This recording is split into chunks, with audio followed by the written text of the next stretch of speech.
Hola, ¿qué tal? ¿Cómo están? Pues muy buenos días a todos nuevamente. Es un gusto enorme de verdad ver cómo Dios nos mueve a hacer esfuerzos. Sé que así como yo los hago, hermanos, que gracias a Dios hoy tenemos mucho trabajo. De todos modos, tenemos ese compromiso con el Señor de poder alimentarles, y sé que ustedes también saben que en medio de sus actividades, de sus responsabilidades, también hacen un esfuerzo por estar aquí. Así que le doy gracias a Dios por sus vidas. Gracias también a los que más tarde ven el video, a los que se dan su tiempo para poder aprender acerca del matrimonio y de cómo Dios nos enseña en diversas áreas acerca de este tema. Eso es lo más impresionante, hermanos, que Dios tiene mucha palabra para darnos en cuanto al matrimonio. Así que quiero comenzar preguntándole si alguna vez a usted le ha pasado lo siguiente. Usted tiene una deuda con alguien, por diversas circunstancias adquirió esa deuda, ya sea de un bien inmueble o de una cantidad en efectivo, y usted dio su palabra de un pago. Cuando usted, ya sea que lo hace en parcialidades, termina con el pago, o fija una fecha para pagar la cantidad que adeuda, después de hacerlo, unos días después, ya sea una institución bancaria o una persona con la cual usted quedó de palabra, le dice: me debes dinero. No, pero ya te pagué. Tenemos los vouchers y tenemos las evidencias para mostrar que hemos pagado. Eso nos respalda. Pero ¿qué de aquellas veces que es de palabra, y sobre todo cuando van bastantes pagos parciales, nos dicen: no, me sigues debiendo 4? Es que yo sé y tengo aquí mis cuentas y estoy seguro que te pagué. O aún teniendo, hermanos, un documento, te dicen que no pagaste. No sé si le ha pasado a usted, a mí, a mi esposa, nos ha pasado en algunos momentos, y bueno, gracias a Dios hemos tenido la evidencia y hemos aprendido de esas experiencias, pues para no deberle nada a nadie, como dice la Escritura. Pero esta ilustración que les pongo es en referencia a un tema que nos atañe esta mañana. Esa misma frustración, tristeza, enojo que sentimos por pensar que hemos saldado una cuenta y que nos digan: no, tú me sigues debiendo, es realmente frustrante, triste. Y hoy que entramos a la tercera parte del tema, el matrimonio y el evangelio, les recuerdo que ya vimos dos aspectos importantísimos del evangelio que podemos aplicar a nuestro matrimonio. Esto es la gracia, el amor manifestado a través de lo que Dios hizo por nosotros sin merecerlo, y la fe y todo lo que implica la fe. El amor y la gracia para que sea el sostén de nuestra relación matrimonial constantemente, no como un sentimiento, sino como la voluntad que me mueve a hacer algo para manifestar el amor, más allá de los sentimientos que son reales, que son importantes, pero que no están sobre mi voluntad para yo decidir amar a mi cónyuge. Por otro lado, la fe, que tiene una lucha con la incredulidad. La fe de creerle a Dios, como en algún momento Dios me dio ese don, y a pesar de haberlo rechazado durante muchos años, de blasfemar su nombre, de perseguir su nombre, un día abrió mis ojos y produjo esa fe. Y que a partir de entonces nada ha quitado esa fe en mi corazón, de mi Salvador y de mi Señor Jesucristo. Esa fe la necesitamos en el matrimonio, decíamos, porque va a ser la parte fundamental para yo seguir creyendo en la palabra de Dios o creerle a mi carne, al mundo, a Satanás, al enemigo de Dios. Y todo lo que ellos enseñan en cuanto a mis funciones como cónyuge. Eso va a hacer que yo tenga una lucha entre la fe y la incredulidad. Y que muchas veces ceda ante la mentira de mi propia carne, del mundo, del enemigo. Y parecería que es en ese orden, hermanos, que algunas denominaciones de todo le echan la culpa al enemigo, no haciéndose responsables de las propias concupiscencias que, aún siendo creyentes y salvos por Cristo, si somos honestos, si hacemos una revisión de nuestra vida, ahí siguen batallando hasta que llegue el Señor Jesucristo o nos llame. En un cuerpo glorificado descansaremos de esta carne que da lata. Pero mientras tanto, tenemos una lucha con la incredulidad de la manera en que nosotros pensamos que se deben hacer las cosas. El mundo también nos enseña demasiado, ¿no es cierto? Nos dice, no te dejes, mujer. Síguela sometiendo, varón, a través del feminismo, el machismo y otra cantidad de filosofías enormes que desvirtúan las funciones que Dios estableció para cada uno en el matrimonio, con una igualdad espiritual. Para Dios nadie es mejor, ni el hombre ni la mujer, pero tienen distintas funciones. Así que ahora llegamos al tercer elemento, hermanos, del Evangelio que puede ayudarnos a aplicarlo a nuestro matrimonio, a traer bendiciones que nos estamos perdiendo cuando el Evangelio no es una realidad, no solo en nuestra propia vida, sino en nuestra relación matrimonial y obviamente en nuestra familia. Así que ese elemento es el perdón.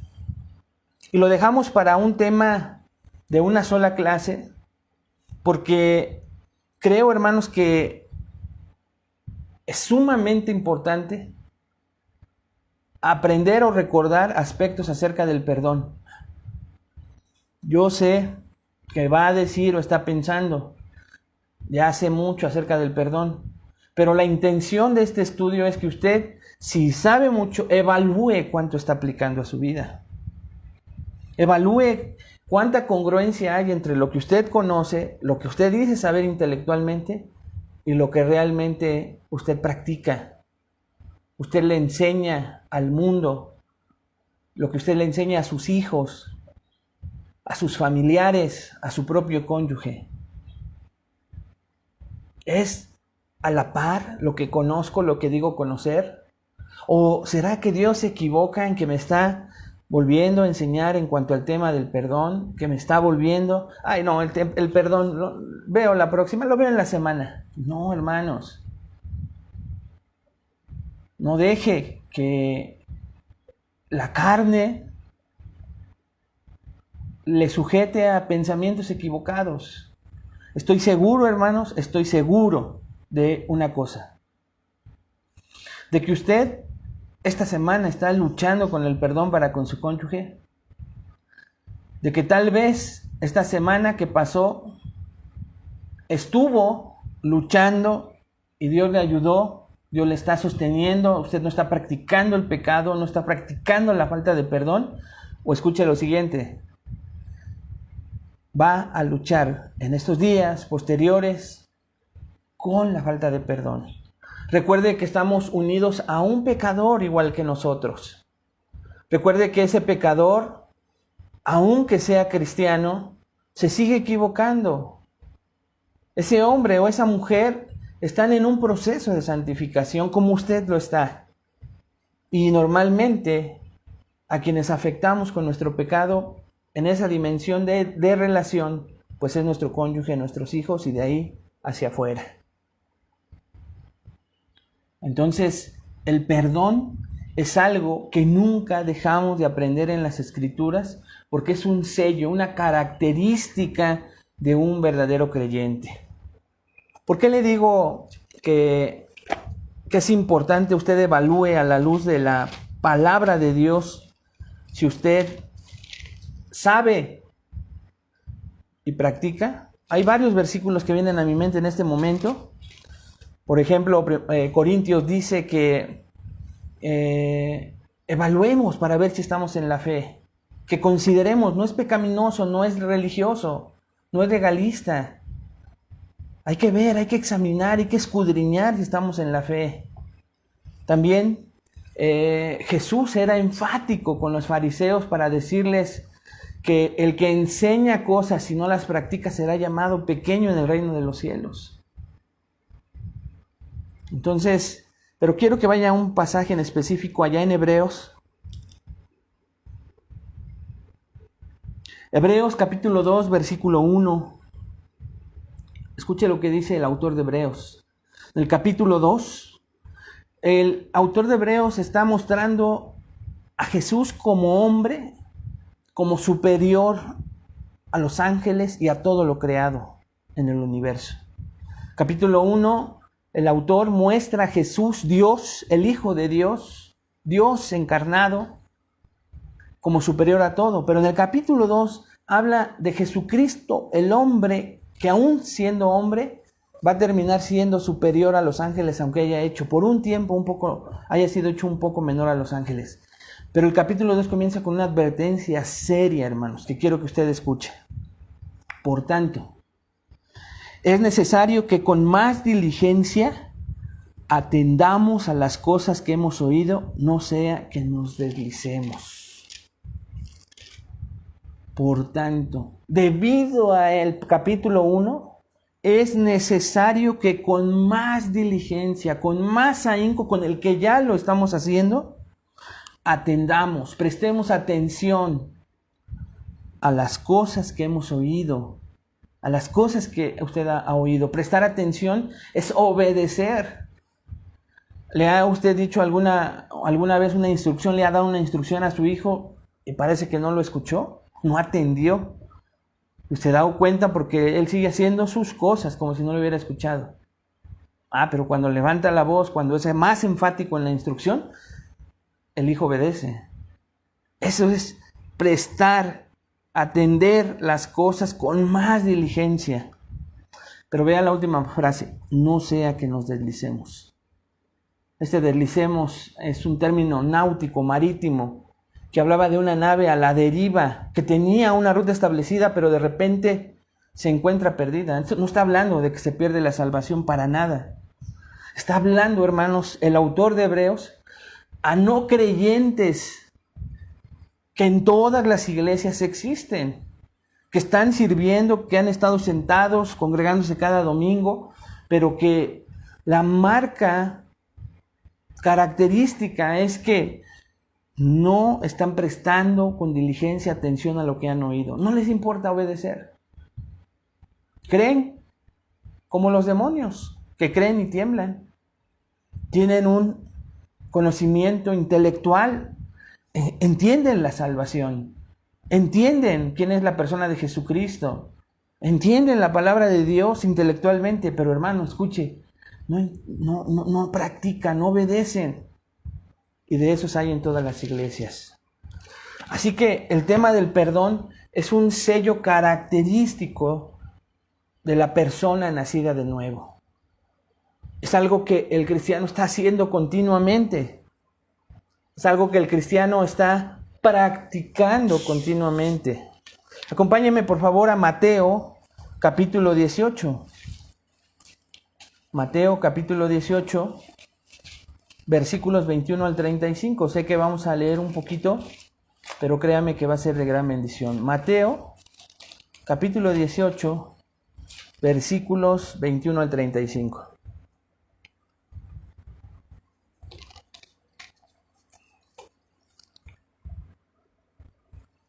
Dice Mateo 18. Entonces se le acercó Pedro y le dijo: Señor, ¿cuántas veces perdonaré a mi hermano que peque contra mí? ¿Hasta 7? Jesús le dijo: no te digo hasta 7, sino aún hasta 70 veces 7. Por lo cual el reino de los cielos es semejante a un rey que quiso hacer cuentas con sus siervos. Y comenzando a hacer cuentas, le fue presentado uno que le debía 10,000 talentos. Era una cantidad enorme, hermanos. A este, como no pudo pagar, ordenó su señor venderle y a su mujer e hijos y todo lo que tenía para que se le pagase la deuda. Entonces aquel siervo, postrado, le suplicaba diciendo: Señor, ten paciencia conmigo y yo te lo pagaré todo. El señor de aquel siervo, movido a misericordia, le soltó y le perdonó la deuda. Pero saliendo aquel siervo, halló a uno de sus consiervos que le debía 100 denarios, una cantidad muy, muy pobre. Y haciendo de él, le ahogaba, diciendo: Págame lo que me debes. Entonces su consiervo, postrándose a sus pies, le rogaba diciendo: Ten paciencia conmigo y yo te lo pagaré todo. Mas él no quiso que pagase la deuda. Mas él no quiso, sino fue y le echó en la cárcel hasta que pagase la deuda. Viendo sus consiervos lo que pasaba, se entristecieron mucho y fueron y refirieron a su señor todo lo que había pasado. Entonces, llamándole su señor, le dijo: Siervo malvado, toda aquella deuda te perdoné porque me rogaste. ¿No debías tú también tener misericordia de tu consiervo, como yo tuve misericordia de ti? Entonces su señor, enojado, le entregó a los verdugos hasta que pagase todo lo que debía. Así también mi Padre Celestial hará con vosotros si no perdonáis de todo corazón cada uno a su hermano sus ofensas. Vamos a orar, hermanos, para poner este tiempo en manos de Dios. Padre, te damos gracias por la enorme bendición que nos das de estar en tu presencia, de aprender, Señor, e enriquecer nuestro conocimiento acerca del perdón que tú nos has dado por gracia. A recordar principios que tal vez tú sabes necesitamos en este momento para practicarlos y ofrecer y otorgar perdón a quien es debido. O sabes que vamos a tener esa lucha, Señor. Así que no menospreciamos este estudio, sino que te damos muchísimas gracias, pensando en que tú no te equivocas con la palabra que nos das. Lo creemos, Señor, y te pedimos que nos ayudes a entender más este tema en el nombre de Cristo Jesús. Amén. Así que, hermanos, esta parábola Jesús la ilustra con 3 personajes que vemos allí en el texto. Si usted ve esta parábola, nos indica primero a un maestro, el siervo malo, su consiervo. El rey maestro pues es Dios. El siervo malo pues nos representa a nosotros. El consiervo es todo aquel con el que nos relacionamos. El siervo malo debe una gran deuda, esa cantidad que dice 10,000 talentos. Se menciona así porque está destinada a ser incalculable. Es enorme la cantidad que debe este siervo. Si fuera nuestros días, imagínese usted la cantidad de $1,000 millones. Y la práctica común en la antigüedad para una deuda exorbitante, como vemos en el texto, era vender a la familia y todo lo que poseía materialmente la persona que estaba endeudada. Y esto era como una reprensión de castigo porque no podía pagar, porque se había endeudado al grado de no tener la capacidad para pagar. Así que se llevaban como esclavos a toda la familia y le quitaban lo que poseía. Pero vemos en la historia que este siervo malo suplica por tiempo para pagar la deuda. ¿Y qué hace el rey, hermanos? Amablemente, no solo le da el tiempo, porque no se lo da en realidad, sino le perdona toda la deuda, los $1,000 millones. Pero entonces, saliendo, este hombre al que le perdonaron los $1,000,000,000, se encuentra con uno de sus consiervos que le debía 100 denarios. Y en comparación, esto es una cantidad mucho más pequeña. Vamos a suponer, hermanos, que sean $10,000. Es una cantidad enorme. Pero en comparación con los 1,000,000,000, pues no es nada. Y aquí este siervo malvado no lo perdona, sino que lo pone en la cárcel. Dice que le sujetaba, o sea, su petición de pago fue agresiva. Se sentía tan ofendido por esta cantidad que este hombre no le había pagado, que no solamente era la cantidad, sino que se veía él rebasado, ofendido. Me estás viendo la cara. Eso le enojaba y dice que tomaba y le hacía de su cuello. Esto lo estaba ahorcando. Entonces otros siervos ven lo que está sucediendo.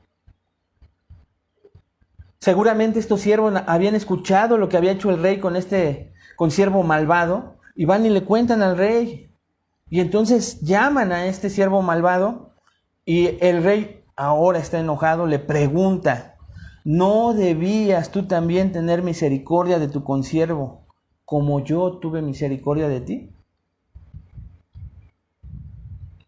Y él hizo que el siervo malvado fuera echado a la cárcel hasta que pudiera pagar todo lo que debía. ¿Cuándo lo iba a pagar, hermanos?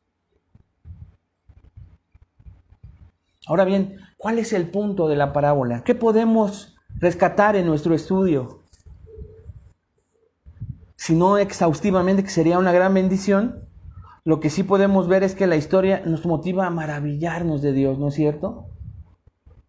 ¿Por qué? Porque Él nos perdonó una incalculable y enorme deuda que nunca podríamos pagar por nosotros mismos.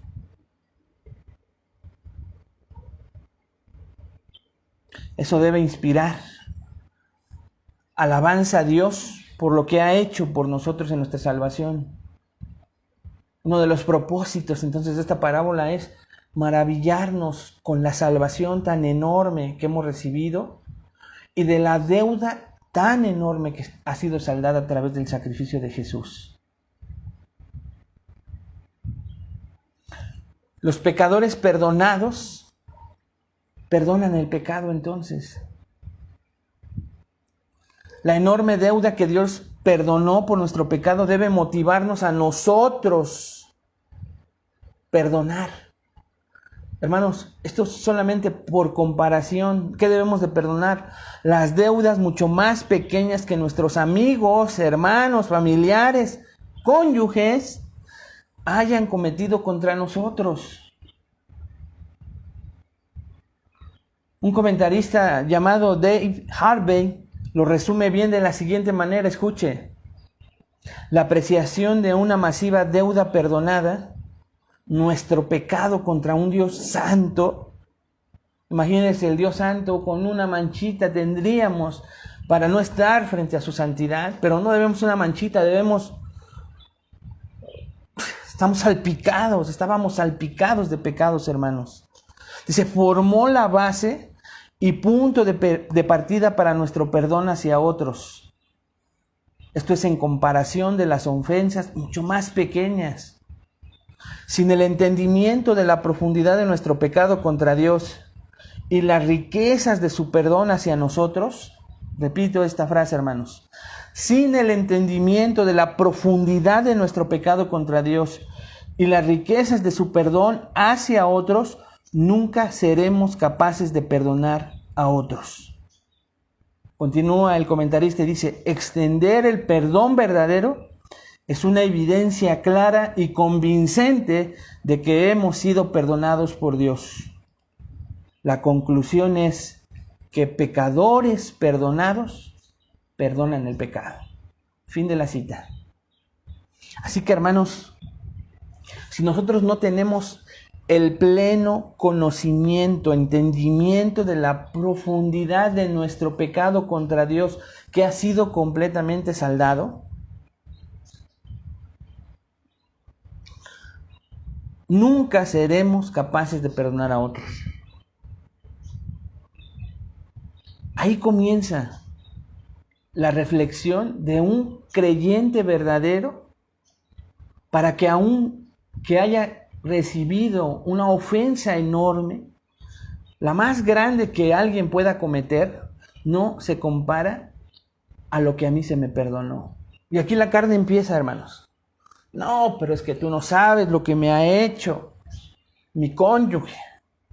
Me gustaría que vivieras con él o con ella una semana. Con una semana tendrías para ver la cantidad de pecado que hace o comete contra ti. Pues así si fueran 1000 años, hermanos. Cuando yo comprendo cuánto pecado se me perdonó a mí, me quedé corto con los 10,000 años. Porque yo pequé demasiado. Obviamente estoy exagerando, porque pues esos 10,000 años ni los podría vivir. Pero los años que sin Cristo yo pequé contra Dios, pequé contra otras personas, hermanos, hace que mi deuda, en comparación a una ofensa que han hecho contra mí, que quede o debería quedar desvanecida por completo y rápidamente.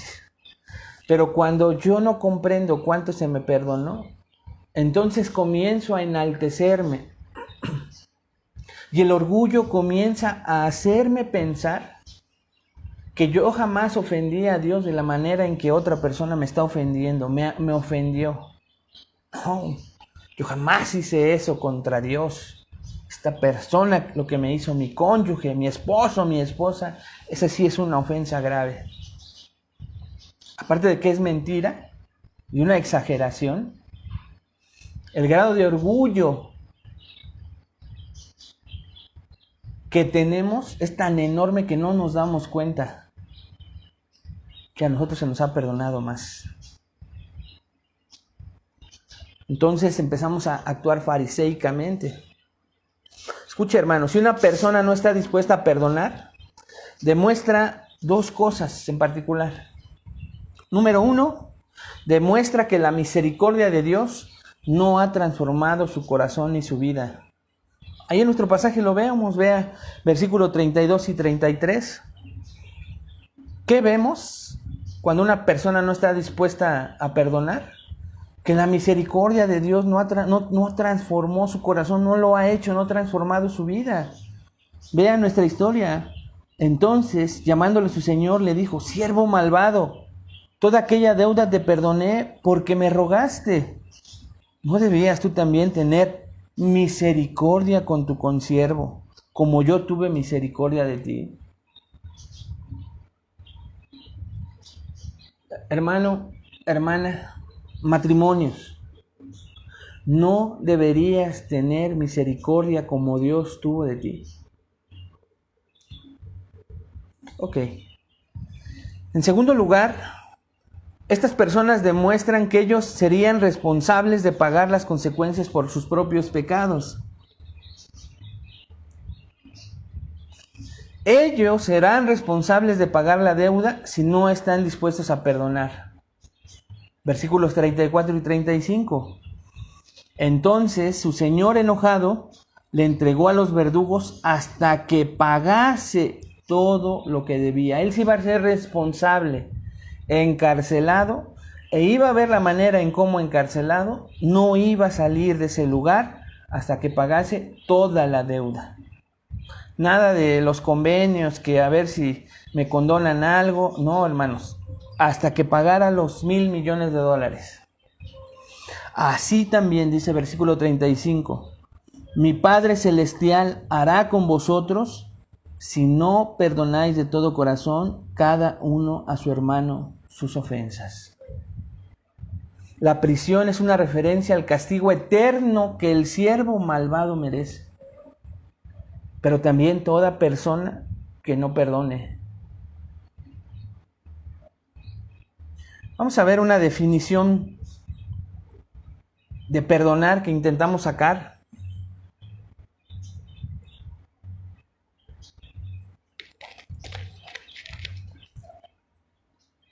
Perdonar es cancelar o pagar por completo una deuda que otra persona creó. Acompáñame a Mateo 6, versículo 12, ahí mismo en Mateo 6, versículo 12, ¿qué dice? Y perdónanos nuestras deudas como también nosotros perdonamos a nuestros deudores. La oración monumental del Padre Nuestro. Vaya conmigo ahora a Mateo 18, regresa a Mateo 18, versículo 27 al 32.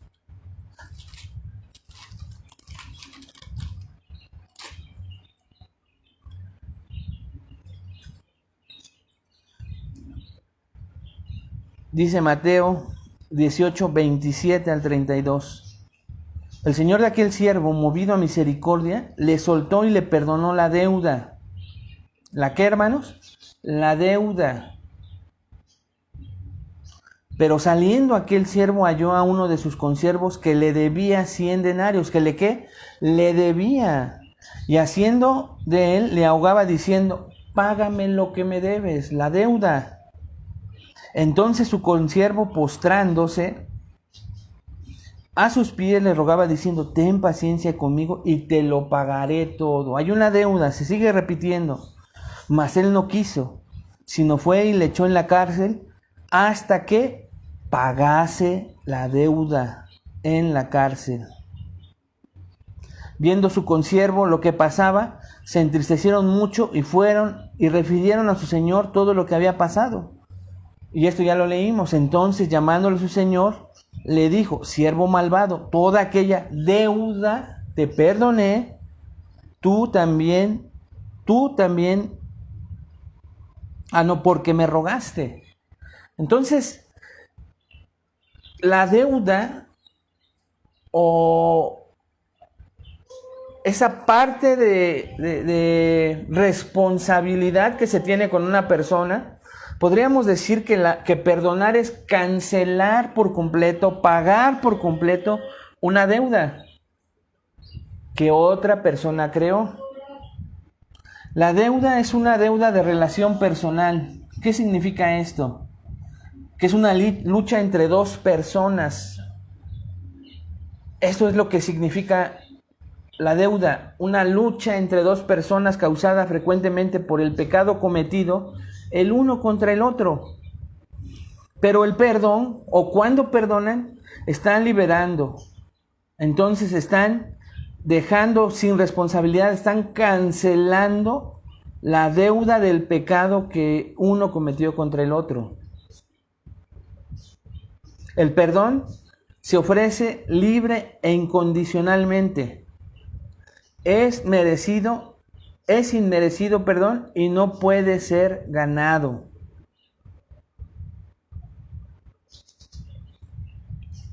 Vea lo que dice Lucas 7, 42 al 43. Lucas 7, 42 al 43.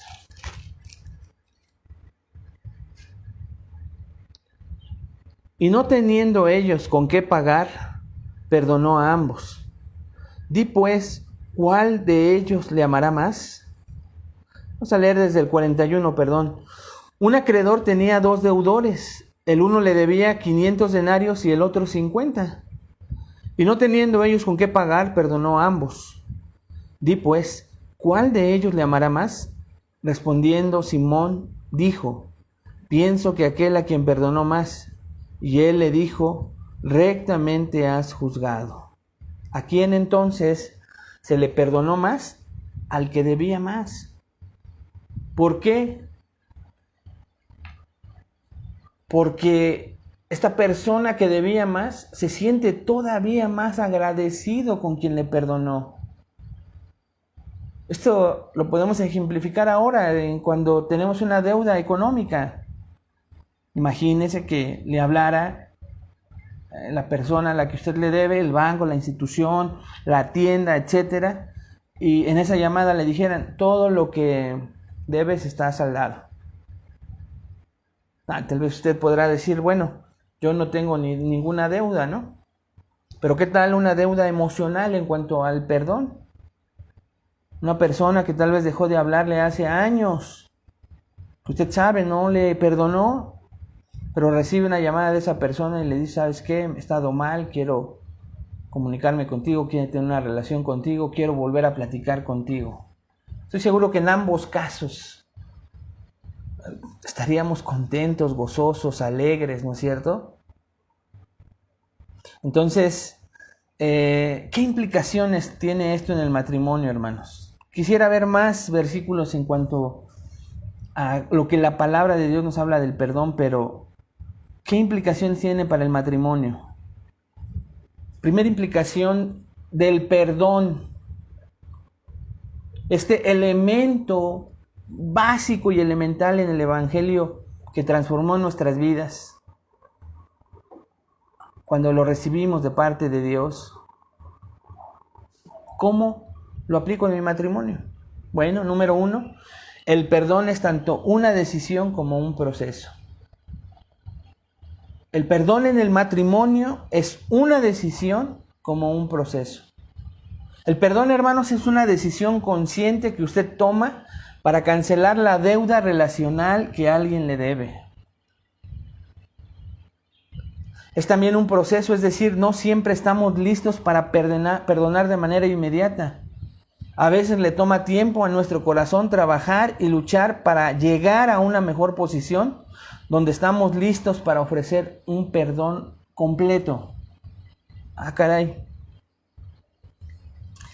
Quiero explicarle que cuando vamos a la teología, encontramos, hermanos, que hay un perdón que los teólogos llaman judicial y otro perdón que los teólogos llaman relacional. La Biblia nos enseña y el mandato de perdonar a nuestros enemigos, a nuestros ofensores, en términos judiciales, es a que yo no tenga esa deuda de lo que me hizo esa persona, sino que como si estuviera frente a un juez, yo le diga, yo perdono lo que esa persona me hizo. Yo no quiero volver a recordar sus palabras, lo que me hizo, sus acciones, no lo quiero recordar. Lo dejo frente al juez y yo no quedo ante una autoridad que yo no le voy a cobrar nada, yo no tengo ninguna situación contra él. Pero el perdón relacional va enfocado a que tal vez esa persona que está frente al juez y es alguien conocido, alguien que amo, entonces el perdón relacional es un proceso el cual va a llevar tiempo para que la persona pueda confiar en aquella que le hizo daño, para que la relación agrietada, distorsionada por la falta grave de alguien, pues pueda sanar. Y de acuerdo al grado de la falta, a veces tarda más tiempo. No es lo mismo que yo perdone a mi esposa porque me mienta, a que la perdone porque cometa otra falta más grave. Creo que a todos nos costaría más trabajo. Si yo peco con una mentira contra ella, tal vez no le va a molestar tanto que si en otra área donde yo sé que no quiere que yo le falle, yo le llego a fallar. Entonces esto es importante aclararlo para que sepamos que lo que Dios nos ordena es ese perdón judicial que estamos como cristianos no obligados, sino como fruto natural de nuestra conversión a otorgar inmediatamente. Pero en relación a la persona, a la parte relacional, cada caso tendrá sus aspectos particulares de acuerdo a la gravedad de la falta, del pecado cometido. Y entonces el ofensor, si su petición de perdón es real, sabe y va a entender que su falta va a llevar un proceso en el que la persona ofendida en la relación, en ese perdón relacional, pueda volver a confiar en él, en ella. Esto es grave, hermanos, porque es lo que a veces hemos visto en los matrimonios y a veces, sobre todo los casos de adulterio, llevamos a los matrimonios a la parte judicial a que de verdad pues perdonen, pero la relación se termina. Entonces, no, es que si no regresaron, es que la persona ofendida no perdonó. No, hermanos. Porque cada contexto es particular. Podríamos generalizar. Y aparte, está respaldado bíblicamente. Salvo por causa del adulterio, yo te perdono. Tenemos familia, tenemos hijos, vamos a ver qué hacen por los hijos. Yo te perdono, pero esa falta en cuanto a mi relación contigo no va a ser la misma. Y hemos visto cómo hombre o mujer, pues definitivamente, y tienen años teniendo relación con él o con ella, por los hijos, se llevan muy bien.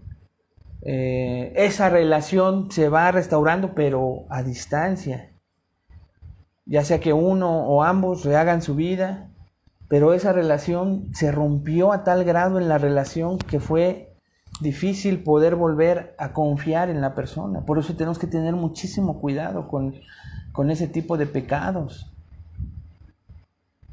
Porque a veces el ofensor dice, es que si es cristiano, si es cristiana, y debe de perdonar, y debe de perdonarme la ofensa. Ok, te la perdona judicialmente, pero tal vez relacionalmente no. Y eso se enseña en los prematrimoniales. Eso debes enseñarle a tus hijos. Honroso es el matrimonio y el lecho sin mancilla. Hay que tener mucho cuidado con el pecado sexual, porque destruye todo. Proverbios nos dice que la ofensa no será quitada del hombre, de la mujer que llegan a cometer ese pecado. Y las consecuencias de ese pecado es terrible.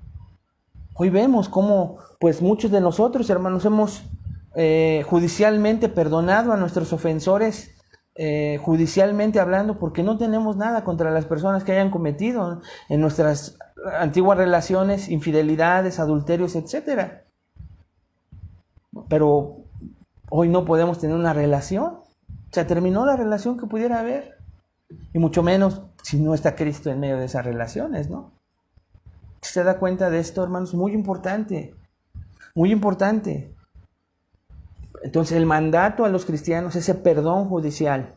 Y el perdón relacional, que es otro proceso diferente, tenemos que analizarlo en cada caso. No generalizamos. Cada caso tiene su particularidad. No somos dogmáticos en este aspecto. Son casos de consejería particular en contextos únicos que tendrían que verse. Pero lo que sí llevamos en cualquier caso es a que el cristiano, judicialmente hablando, debe de otorgar el perdón. Porque si no, ese juez le puede decir, tu expediente, tú también debes varias, que te había perdonado yo mismo. Y son más que las que ahorita estás condenando de tu cónyuge. ¿Ok? Tú tampoco eres perdonado. ¿Ok? Entonces, el perdón es tanto una decisión como un proceso. Una decisión, hermanos, que no está basada en sentimientos. No sé si he escuchado la frase, es que no siento perdonar a esa persona. No, recuerde que la voluntad va por encima de los sentimientos. Perdona a la persona.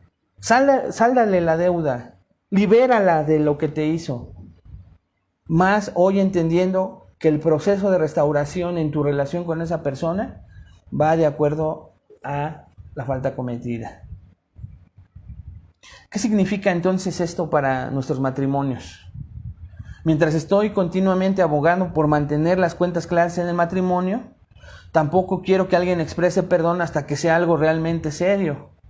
Esto puede ser muy difícil para los casados, pero el ofensor vive bajo la condenación del otro hasta que el perdón es ofrecido y recibido.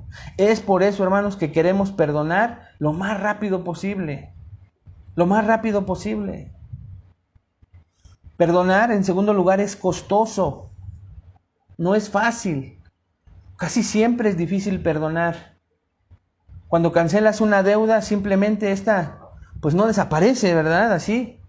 Muchas veces tu vida es afectada por la necedad o el pecado de la otra persona. Y a veces es costoso porque la ofensa me está afectando, no de un momento, sino me sigue afectando durante la vida. Pero perdonar, hermano, significa que voluntariamente decides absorber la responsabilidad del pago o castigo que merecía la persona. Y eso es muy costoso. Especialmente si consideras la gama de cosas que los pecadores pueden hacerse el uno al otro.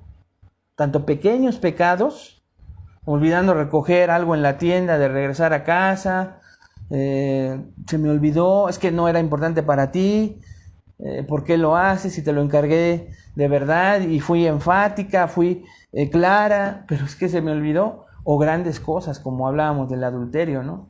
Y todo lo demás, cosas grandes, violencia física, verbal, pereza, no provisión, holgazanería en el hogar. Hermanos, entonces, perdonar es costoso. Perdonar va a costar que yo viva las consecuencias del pecado tal vez de los demás, pero eso hizo Jesucristo. Él recibió el pago completo de lo que tú y yo merecíamos pagar. Él lo recibió, hermanos. Entonces, número 1, el perdón es tanto una decisión como un proceso, ya lo explicamos. Perdonar es costoso, cuesta trabajo perdonar, pero no tanto por una emoción de que, ay, ¿cuánto me cuesta perdonar? No, sino porque yo entiendo que tal vez me cueste llevar y pagar las consecuencias del pecado de la persona que me ofendió. Pero estoy dispuesto a hacerlo.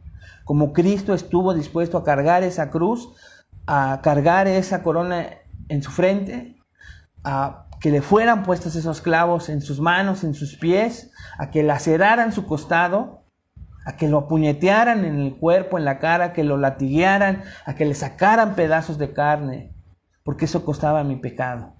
Así que yo entiendo ese sacrificio y también entiendo que tal vez me va a costar algo más que mi propio orgullo, el pecado de las demás personas. Estoy dispuesto a saldar, estoy dispuesto a pagar por el pecado de esa persona. Número 3, la falta de perdón es también costosa. O sea, que si perdonar es costoso, tengo que recordar que si no perdono es también costoso y quizás mucho más. No perdonar a alguien es también costoso, hermanos. No perdonar a alguien lleva a los celos, a la ira, a la envidia y a todo lo que a veces en los hogares hay. Por no perdonar, pecas de otras muchas maneras con tu cónyuge y si van pasando las horas, porque acuérdate, no se ponga el sol sobre tu enojo, no des lugar al diablo, que muchas veces no nos importa y pasan no horas sino días, se va acrecentando los celos, la ira, la envidia, el coraje contra el otro. No, es que yo lo que necesito es tiempo para que se me olvide. Sí, está bien, y vamos a ver más adelante en los siguientes temas que eso es correcto, pero no para manipular, no para preparar la guerra, que es lo que a veces hacemos. La falta de perdón siembra semillas de amargura, que con el tiempo crecerán y harán que todo sea mucho peor. Por tanto, el costo de no perdonar es mucho peor que perdonar realmente a la persona. Hermanos, el costo de no perdonar es realmente mayor y peor que el costo que podamos llevar, aún llevando las consecuencias del pecado del otro bajo nuestras espaldas. Viene un ejemplo rápido a mi mente, en casos de consejería en donde la esposa no le dice al esposo que se está endeudando por fuera, que está pidiendo dinero, que está pidiendo en las tiendas. Y no es hasta que llegan los acreedores y tocan la puerta y dicen, oiga, usted debe tanta cantidad. ¿Qué? Tanta cantidad. Pero yo qué, a nombre de tal, es mi esposa. Nunca me dijo, nunca me comentó. Entonces, es una falta que lleva al esposo a decir, oye, ¿qué te pasa? ¿Qué pasó aquí? O al revés, ¿verdad? Lleva al cónyuge al otro, a la esposa, a decir, oye, ya me vinieron a cobrar todo lo que estás pidiendo, todo lo que estás haciendo. Y entonces el perdón es, cuando pide perdón la otra persona, es otorgarle el perdón. Perdóname, no te dije. Y yo te perdono, sí te perdono. Y sabes, te perdono y estoy dispuesto a que juntos salgamos de esa deuda. Ahí estoy haciéndome responsable de la deuda del otro, ¿se da cuenta?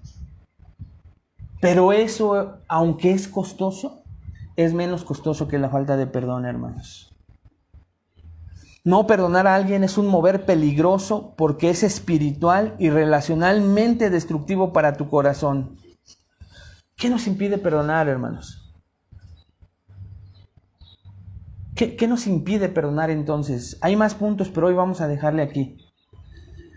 Número 1, nuestro sentido de justicia nos hace querer castigar a la persona o exigir algún tipo de venganza.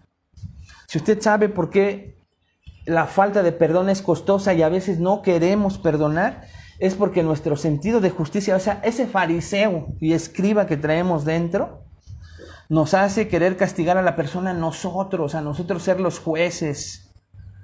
Que queremos ver que su pecado lo pague con lágrimas, sudor y sangre, dicen coloquialmente, ¿no? Y hasta entonces veremos que está pagando justamente. No. Pero ese sentido de justicia fariseico hace que nosotros queramos ser los que castiguemos a las personas o que veamos y exijamos un tipo de venganza. Ya sea que le dé un tratamiento del silencio, por ejemplo, lo que hacen muchas personas. Ok, yo no he peleado, yo no he hecho nada. Sí, nada más que ya llevas 3 semanas sin hablarle a tu cónyuge. Y eso es una manera de vengarte. ¿Y saben qué? Muchos hombres y mujeres hacen eso en el hogar. Y a través de ese silencio manipulan y exigen que se pague la falta que contra ellos se cometió. No porque sea mentira esa falta, sino porque la persona que ofendió ya pidió perdón. Y esta persona ofendida lo castiga con su silencio. Esto es muy regular en los matrimonios. Espero que ahorita no haya matrimonios en nuestra iglesia que nos estén escuchando, que no se estén hablando. Y si está pasando, arrepiéntanse. Sé que lo van a hacer porque son hijos e hijas de Dios. Sé que lo van a hacer porque no están descuidando una salvación tan gloriosa como la que recibimos y que de repente se encuentren a la deriva. Y no es porque pierdan su salvación, es que tal vez si de repente se encuentran a la deriva, es porque nunca la tuvieron. Porque pensaron que la tenían y de repente se encuentran perdidos como ese barco a la deriva, no encontrando rumbo. Así que tenga cuidado, hermano. Una falta de perdón es una receta para más problemas. Recuerde la parábola, el siervo malvado fue enviado a prisión hasta que pudo pagar toda la deuda, hasta que pudiera pagar toda la deuda. Su falta de disposición de usted para perdonar a otra persona puede ser igual de costosa como la del siervo malvado. No juguemos con eso, hermanos. No juguemos con eso. Así que entonces, en una aplicación práctica a nuestro matrimonio, el perdón es tanto una decisión como un proceso. Decisión porque perdonamos judicialmente, no queremos tener esa deuda. Y proceso porque recuerde que el perdón relacional, de acuerdo a la falta, va variando. Va variando en cuanto a que lleguemos a esa parte. Pero lo primero es ordenado, es una orden de Dios y debemos liberar a esa persona de su deuda. Número 2, perdonar es costoso. Ya pusimos ejemplos, perdonar es costoso, pero número 3, la falta de perdón es más costosa. ¿Cómo podemos terminar, hermanos, entonces? Revisen sus matrimonios esta mañana.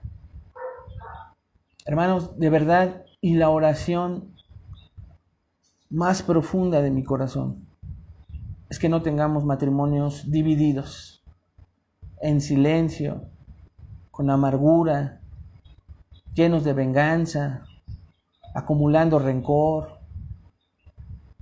Eres una hija de Dios. Corre y ofrece perdón. Corre y pide perdón. Eres un hijo de Dios. Ve, pide perdón. Ofrece perdón. Acepta la petición de perdón que te ofrecen. Perdona. Y te puedo asegurar, quisiera pensar, hermanos, que no hay matrimonios así en la iglesia. Pero yo a diario le fallo de alguna manera a mi esposa. Y por eso intentamos terminar todos los días orando antes de ir a dormir, para estar a cuentas. Normalmente lo hacemos en familia, pero si no podemos, solos. Así que sabemos la lucha en la que cada matrimonio de ustedes se encuentra. ¿No estás en problemas? Estas cosas te ayudan. Perdona inmediatamente, no cargues nada a la cuenta del otro. Judicialmente perdónale. Relacionalmente, que no se ponga el sol sobre tu enojo. Es lo que tenemos los cristianos. Que ese proceso de las horas, que el tiempo que estás solo o sola te haga reflexionar, pensar, pero al final terminar bien tu día con tu cónyuge. Porque recuerda que tal vez ese día vas a perdonar algo que te cueste a ti, en donde te llevan entre los pies a ti. Pero tú perdona con ese costo a tu cónyuge, porque es más costoso que no perdones. Vamos a orar. Padre, te damos gracias por esta hermosa enseñanza.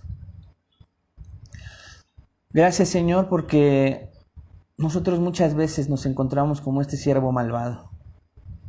Gracias, Jesús, porque no practicamos una actitud como esta. Pero reconocemos esta mañana, Padre, que a veces nos ponemos en esa posición orgullosa y soberbia para no perdonar. Porque se nos olvida cuánto tú nos perdonaste. Cuánto tú, Señor, nos sigues perdonando. Y a través de ese olvido, a veces, muchas veces intencional, por hacerte a un lado, no perdonamos, Señor, las ofensas de nuestro cónyuge. Las magnificamos, nos aprovechamos de ellas para pecar contra nuestro cónyuge con esa falta de perdón, sin saber que es costoso como hoy tú nos lo enseñaste. Es costoso. Ayúdanos, Padre, entonces, a perdonar inmediatamente, lo más pronto posible, ante ti, ante el juez, ante otorgarte la deuda de la otra persona a ti y decirte, no la quiero, libero. Y que al proceso de la restauración relacional, también, Señor, yo le dé prisa. Y si es una falta cometida durante el día, yo no deje que se ponga el enojo sobre el día y que la noche termine y yo termine enojado, sin falta de perdón, sino que trate de arreglar las cosas, Padre. Ayúdame, ayúdanos a todos. Te pido por cada matrimonio, Señor, que ha dispuesto este tiempo para ti. Bendícelo y que sea esta enseñanza de provecho para su matrimonio. Y aquellos, Señor, que están preparándose para el matrimonio, que abracen estas verdades y que cualquier tipo de relación que se pueda encontrar rota en este momento, también vayan y practiquen lo que en su matrimonio tendrían que practicar inmediatamente. Todo, Señor, que no debamos nada a nadie. Te lo pido, Señor, en el nombre de Cristo Jesús. Amén. Amén, hermanos, pues qué hermosa enseñanza, de verdad. Deseo de todo corazón que todos estemos perdonando y que ese perdón se transforme en un hogar lleno de unidad, amor, de paz, de trabajar en equipo, de trabajar como una familia cristiana. Que Dios le bendiga, nos vemos mañana, pásela bien.